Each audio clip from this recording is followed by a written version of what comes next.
సమర్థులైన వ్యక్తులను దేవాలయాల ఉత్సవ కమిటీ సభ్యులుగా నియమిస్తున్నట్లు కాకినాడ సిటీ ఎమ్మెల్యే వనమాడి వెంకటేశ్వరరావు కొండబాబు పేర్కొన్నారు. ధర్మరాసోత్సవాలను పురస్కరించుకుని తెల్లవారుజాము నుండి శ్రీ రుక్మిణి సత్యభామ సమేత వేణుగోపాల స్వామి, శ్రీ గోదాదేవి అమ్మవార్లకు ప్రత్యేక పూజలు నిర్వహించారు. అందులో భాగంగా తిరుప్పావై ప్రవచనాలు చేశారు.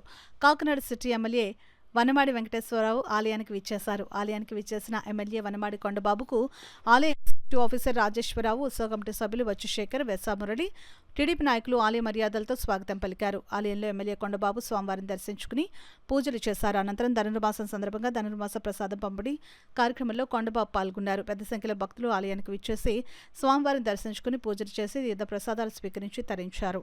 ఆలయానికి విచ్చేసే భక్తులకు ఎలాంటి అసౌకర్యం కలగకుండా ఎగ్జిక్యూటివ్ ఆఫీసర్ రాజేశ్వరరావు అన్ని ఏర్పాట్లు దగ్గరుండి పర్యవేక్షించారు. ఈ కార్యక్రమంలో ఆలయ ఉత్సవ కమిటీ సభ్యులు వెస్సామురళి, టీడీపీ నాయకులు బచ్చుశేఖర్, అద్దేపల్లి గంగరాజు, దంగేటి సతీష్, శ్రీనివాస్, ఆలయ అర్చకులు పాల్గొన్నారు.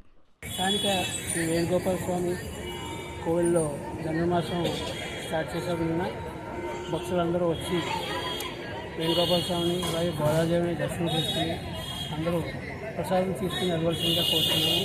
అలాగే రేపు జరగబోయే 20 గోదా కళ్యాణం రోజు అందరూ కూడా వచ్చి భక్తులు కళ్యాణం వీక్షించి ప్రసాదం సేకరించవలసిందిగా కోరుతున్నాము.